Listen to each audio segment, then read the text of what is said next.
Imagine por um momento a vastidão azul do Atlântico em 1492, pontilhada por 3 pequenas caravelas, velas estufadas pelo vento, rumo ao desconhecido. A bordo, Cristóvão Colombo e sua tripulação, com a tecnologia marítima que era o auge da engenharia da época. Mas, e se, sob essas mesmas águas, silencioso e invisível, espreitasse uma máquina de guerra que desafia toda a compreensão daquele tempo? Uma criatura de aço, movida a energia nuclear, capaz de desferir um poder destrutivo que faria os canhões de Colombo parecerem brinquedos. Este é o cenário que vamos explorar hoje. E se um submarino nuclear encontrasse a frota de Cristóvão Colombo? Para este cenário, consideremos um submarino de ataque nuclear da classe Virginia da Marinha dos Estados Unidos da América. Estas embarcações são o pináculo da engenharia militar do século XXI. A descrição: um submarino nuclear é um predador furtivo, operando nas profundezas, invisível. Sua propulsão nuclear permite que permaneça submerso por meses, cobrindo distâncias vastas. A assinatura acústica é mínima, projetada para ser imperceptível. Para a tecnologia de 1492, sem o conceito de sonar, um submarino seria um fantasma.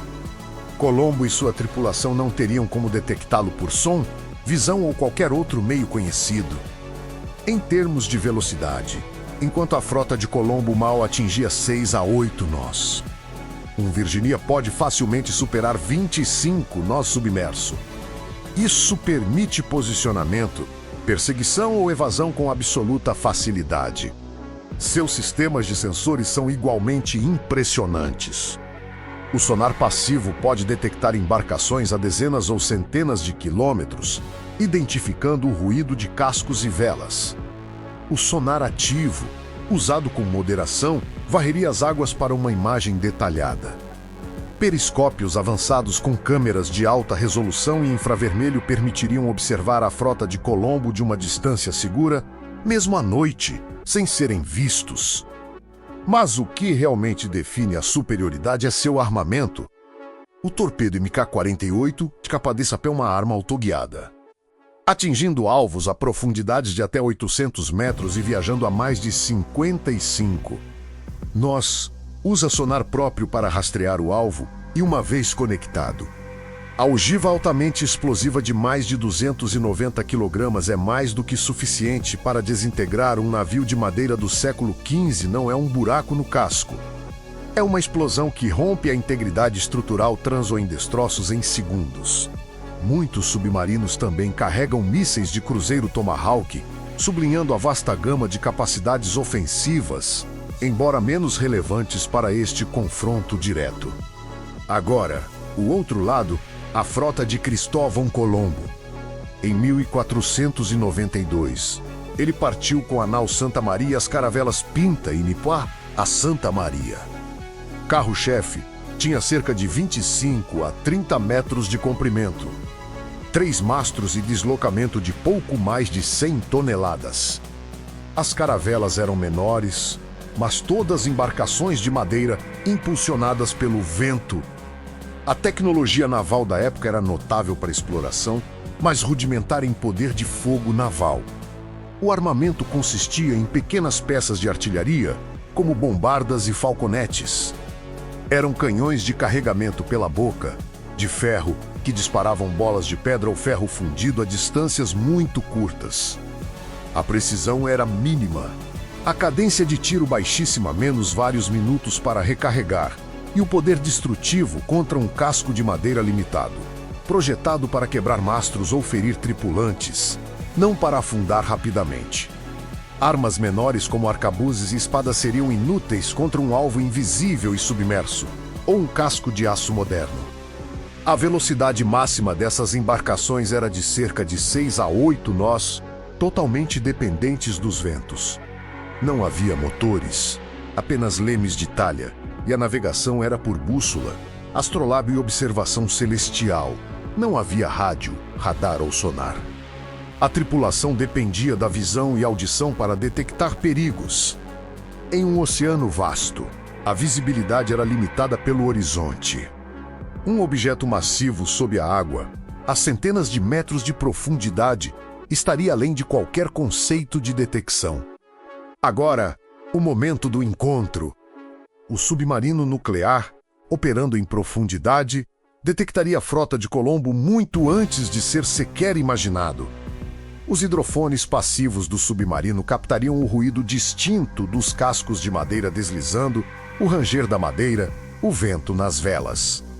Para a tripulação do submarino, seria uma anomalia sonora, rapidamente identificada como embarcações de superfície. A uma distância segura, talvez dezenas de quilômetros, o submarino manobraria, usando sua velocidade para se aproximar sem ser notado. Uma vez a uma distância de observação, o periscópio seria levantado brevemente. Para a tripulação do submarino, a visão seria surreal: 3 navios de madeira, com velas de pano, em pleno século XV, um salto no tempo. Uma visão do passado navegando no presente. A perplexidade seria imensa. Para a frota de Colombo, a situação seria de completa ignorância. Eles estariam navegando, talvez ajustando as velas. O oceano, para eles, seria um reino de perigos conhecidos, tempestades, recifes. A ideia de um objeto massivo de metal operando sob a água, movido por uma força além de sua compreensão, seria impensável. Não haveria nenhum sinal, nenhum aviso. A superfície do mar continuaria serena e o perigo viria de um lugar que eles nem sequer sabiam que existia. Se a decisão fosse de engajar, o desfecho seria brutalmente rápido e unilateral. O submarino nuclear não precisaria se aproximar para uma distância visual. Uma vez que os alvos fossem identificados pelo sonar, o comandante teria total controle. Os tubos de torpedo seriam preparados. Um comando simples e um torpedo Mk-48 seria lançado. Lembrem-se, esses torpedos são projetados para afundar porta-aviões e navios de guerra modernos, construídos com múltiplos compartimentos estanques e blindagem. Uma caravela de madeira do século XV não teria chance. O primeiro torpedo, viajando invisível e inaudível a mais de 100 km por hora, atingiria Santa Maria. O impacto não seria apenas um buraco. A explosão de quase 300 kg de explosivos de alto poder detonaria com força inimaginável. A Santa Maria seria instantaneamente estilhaçada. O casco de madeira explodiria. A estrutura se desintegraria em milhares de pedaços. Mastros se quebrariam, velas se rasgariam. A força da explosão não só destruiria o navio, mas causaria uma onda de choque subaquática que poderia danificar outros navios próximos, e uma onda de superfície significativa. Para os marinheiros na Pinta e na Niá, seria terror absoluto. O navio Capitânia explodiria em uma nuvem de fumaça, madeira, água e corpos, a algumas centenas de metros. Não haveria tempo para reagir ou entender. Não haveria inimigo visível para culpar. Seria como se o próprio oceano tivesse se revoltado ou um monstro invisível tivesse atacado. O pânico seria instantâneo e total. Torpedos subsequentes seriam lançados contra Pinta e Niá, encontrando seus alvos com a mesma eficiência devastadora.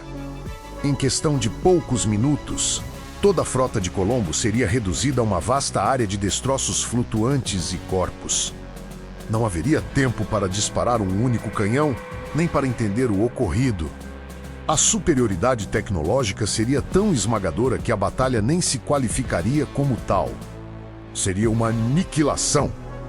Mesmo que o submarino optasse por emergir e intimidar, o choque cultural e tecnológico seria paralisante. A visão de uma torre de comando de aço emergindo da água, seguida pelo corpo maciço, seria interpretada como um presságio, um deus marinho ou uma máquina demoníaca.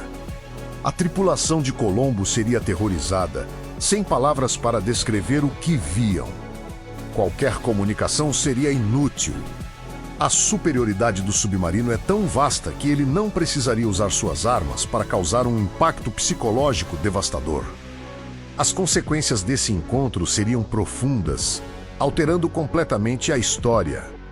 Se a frota de Colombo fosse aniquilada, a chegada europeia às Américas em 1492 nunca ocorreria por sua expedição, gerando um efeito cascata incalculável. Primeiro, os registros históricos seriam inexistentes ou distorcidos. Sem sobreviventes para relatar o ocorrido, as histórias de uma explosão misteriosa no mar seriam atribuídas a forças sobrenaturais, castigo divino ou monstros marinhos. A ideia de uma máquina de guerra subaquática seria alienígena demais para ser descrita ou processada. Seria um mistério insolúvel, uma lenda sombria. A Espanha e a Europa esperariam por Colombo, que nunca retornaria. A motivação para futuras expedições poderia ser adiada por décadas ou redirecionada.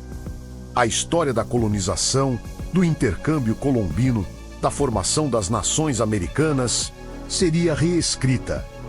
O mapa-mundi seria alterado, potências mundiais se desenvolveriam de maneiras diferentes. Do ponto de vista do submarino, a tripulação enfrentaria um dilema moral e operacional sem precedentes. Teriam o direito de intervir tão drasticamente na história? Um ataque seria impossível de justificar pelas leis internacionais modernas, pois não haveria ameaça. O retorno à sua própria época, com a consciência de ter obliterado um marco histórico e talvez milhões de vidas futuras, seria um fardo psicológico imenso. Este cenário não é apenas sobre poder de fogo. É sobre a imposição de uma tecnologia tão avançada que transcende a guerra e se torna um evento transformador da realidade. Em última análise, o encontro entre um submarino nuclear moderno e a frota de Cristóvão Colombo não seria uma batalha, mas uma demonstração esmagadora da evolução tecnológica militar. É um lembrete vívido de como o poder de guerra mudou em alguns séculos. De navios de madeira e canhões de pólvora a máquinas furtivas capazes de aniquilar frotas inteiras com um único disparo de um torpedo guiado. Este se nos força a confrontar a magnitude da inovação e a fragilidade do passado diante do futuro. Se você achou essa análise de cenário impossível tão fascinante quanto eu, não se esqueça de deixar seu like, compartilhar com seus amigos e se inscrever no canal para mais cenários de confronto que dobram a história e a realidade. Deixe nos comentários qual outro embate tecnológico você gostaria de ver.